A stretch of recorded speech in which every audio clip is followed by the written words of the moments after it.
Les corps de 3 otages ont été retrouvés à Gaza par l'armée israélienne, dont un d'un franco-mexicain de 30 ans. L'Ukraine a mené des attaques sur la Crimée jeudi. Au moins 2 personnes ont été tuées. Elles interviennent alors que Moscou réalise des exercices militaires dans la région. Emmanuel Macron sera à Berlin dimanche pour la première visite d'État de la France en 24 ans, un symbole 2 semaines avant les élections européennes. Lancement de la campagne du Parti socialiste ouvrier espagnol pour les élections européennes à Valence. Le PSOE de Pedro Sánchez est en tête des sondages. Les corps de 3 nouveaux otages ont été récupérés à Gaza. D'après l'armée israélienne, ces otages ont été assassinés lors du massacre du 7 octobre et leurs corps ont alors été emmenés du kibboutz de Melfassim dans la bande de Gaza par des terroristes du Hamas. Une procédure d'identification a été effectuée par l'Institut médico-légal national israélien à la demande de l'armée. Selon elle, les corps retrouvés sont ceux de Hanan Yablonka, 42 ans, Orion Hernandez Radou, un franco-mexicain de 30 ans, et Michel Nissenbaum, 59 ans. Leurs familles ont été prévenues. There are men, women, children and babies being held by Hamas in living hell across our border in Gaza. We will not stop fighting for their freedom. Every decent country in the world would do the same. Le président de la République française, Emmanuel Macron, a exprimé son immense tristesse après la mort de l'otage franco-mexicain aux mains du Hamas. Ce vendredi, le Premier ministre israélien Benjamin Netanyahou a déclaré qu'Israël avait le devoir de restituer les personnes enlevées, qu'elles soient en vie ou qu'il s'agisse de corps. Environ la moitié des otages enlevés lors de l'attaque du 7 octobre ont depuis été libérés, la plupart en échange de prisonniers palestiniens. L'Ukraine a frappé 2 cibles en Crimée jeudi, d'après une déclaration du chef russe de la péninsule annexée en 2014. 2 personnes ont été tuées dans une attaque de missiles près de Simferopol, le principal centre administratif de Crimée. Une frappe a aussi touché un bâtiment près d'Alouchta, sur la côte sud. La Russie affirme que ce bâtiment était vide, alors que le groupe pro-ukrainien, Atesh, prétend qu'il y a de nombreuses victimes. Cette attaque survient alors que la Russie entame des exercices militaires, notamment dans la péninsule occupée. Ils impliquent des armes nucléaires tactiques telles que des bombes, des missiles à courte portée et des munitions. Les armes nucléaires tactiques sont moins puissantes que les armes nucléaires stratégiques conventionnelles, mais elles peuvent être employées sur le champ de bataille plus facilement, par exemple même si des forces alliées se trouvent à proximité. De son côté, le président ukrainien Volodymyr Zelensky dit se trouver à Kharkiv ce vendredi. La 2e ville d'Ukraine et sa région repoussent depuis 2 semaines une offensive lancée depuis la Russie.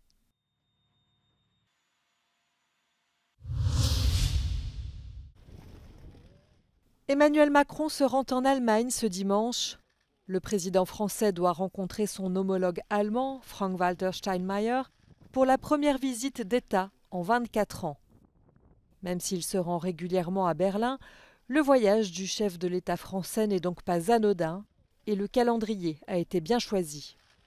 The goal of this visit is to strengthen the bond of the Franco-German relations. Cette visite d'État vient à un moment crucial pour le couple franco-allemand, mais pas seulement, aussi pour l'Europe, à 2 semaines des élections européennes. Donc l'idée, c'est vraiment de converger, de trouver des points de convergence entre la France et l'Allemagne sur des sujets d'avenir comme la technologie, comme l'innovation, comme l'intelligence artificielle.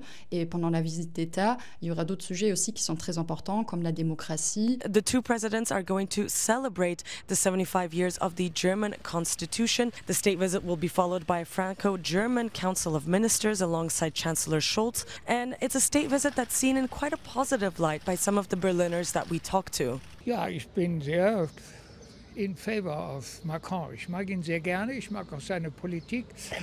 Das Einzige, was ich nicht will, das ist, dass er in der Ukraine die Lufthoheit mitverteidigen will oder also Bodentruppen schickt.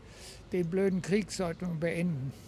Ich finde, dass, wenn das ein Staatsbesuch ist, Stärkung von Europa voranzutreiben, finde ich das super. Emmanuel Macron avait prévu de se rendre en Allemagne en juillet dernier, mais il a dû annuler en dernière minute à cause des émeutes qui ont éclaté en France. The visit comes at a tense time for both European countries, with polls suggesting that Eurosceptic parties could make significant gains in the upcoming EU elections. Both countries will be focused at presenting a united European front during the visit. Liv Stroud in Berlin for Euronews.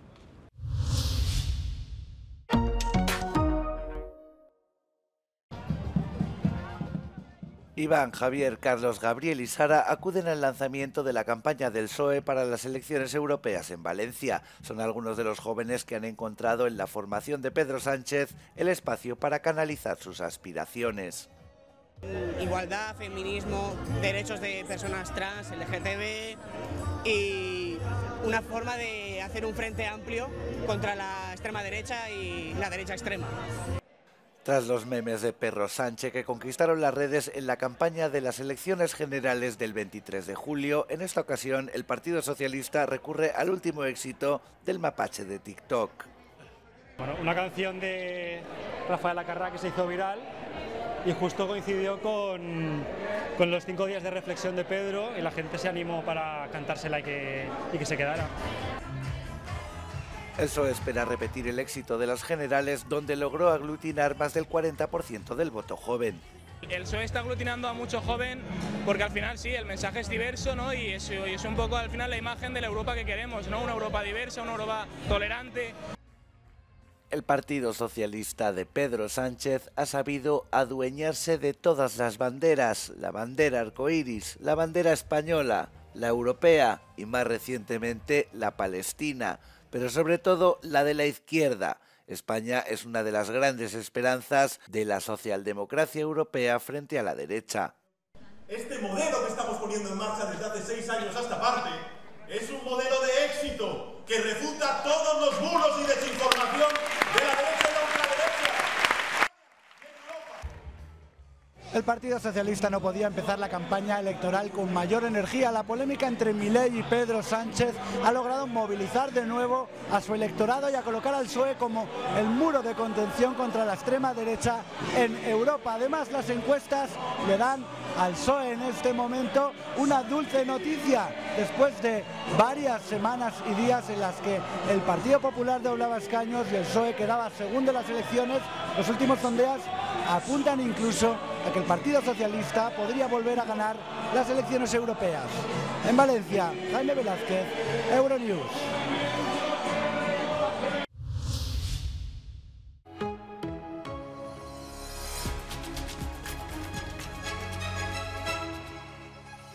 Bonjour, je m'appelle Myriam, j'ai 47 ans, je suis belge et la question qui m'a été posée, si j'étais MP au niveau de l'Union européenne, qu'est-ce que je ferais? Je donnerais un peu plus de pouvoir d'achat aux habitants de chaque pays membre parce que le fait d'y adhérer ne devrait pas nous diminuer mais nous rendre un peu plus forts et aujourd'hui ce n'est pas le cas. Donc voilà ce que je ferais, donner un peu plus de pouvoir d'achat.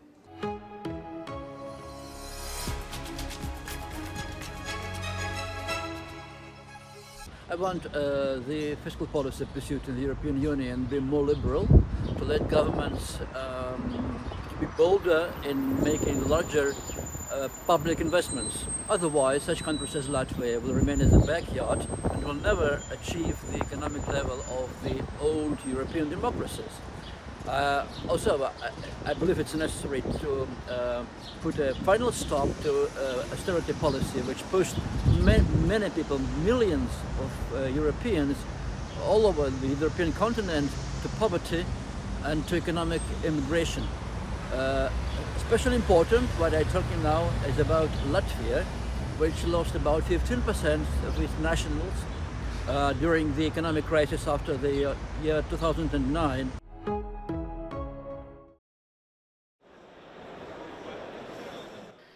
Des prothèses de main qui imitent parfaitement nos mouvements aux cellules bio-imprimées qui reproduisent la peau humaine. L'intelligence artificielle est omniprésente au salon Vivatech qui a ouvert ses portes ce mercredi à Paris. Des milliers de start-up et de visiteurs ont afflué au plus grand salon européen de l'innovation et de la technologie. Plus de 3500 exposants venant de 120 pays se sont réunis pour 4 jours d'échanges et bien plus encore selon le directeur de Vivatech. À Vivatech, il y a 3 grands enjeux. Le premier, c'est vraiment de découvrir, décrypter toutes les tendances actuelles de la tech et du digital. Le deuxième sujet, c'est vraiment de faire du business entre les startups, entre les grands groupes, entre les États et entre les leaders de la tech. Et le troisième sujet, c'est vraiment faire des connexions. La tech, c'est un événement international, il y a 120 pays qui viennent. Et pour nous, c'est extrêmement intéressant de faire en sorte que voilà, une startup japonaise qui est le pays de l'année, elle rencontre aussi un investisseur africain. Invité d'honneur cette année, le Japon et notamment la ville de Tokyo présente à travers SushiTech, un concept innovant qui vise à développer la technologie et l'intelligence artificielle tout en s'adaptant aux problèmes environnementaux et urbains. まだ AI っていうのは始まったばっかりの技術だと思うんですよね。なので今この瞬間に5年後にこうしようとか10年後にこうしようっていう目標を決めるのはまだ早いかなと思っています。はい。じゃあ代わり何が大事かっていうと、我々行政の人も含めて AI をまず自分で使うことだと思うんですよね。そういった中から AI のことがだんだん分かってきて課題も分かると思いますんで、その後で初めて未来をどうしようって決めるのがいいかなと思います。 Vivatech se déroule jusqu'à samedi. Cette année, ses organisateurs attendent plus de 150 000 visiteurs. AI capability, the layer 3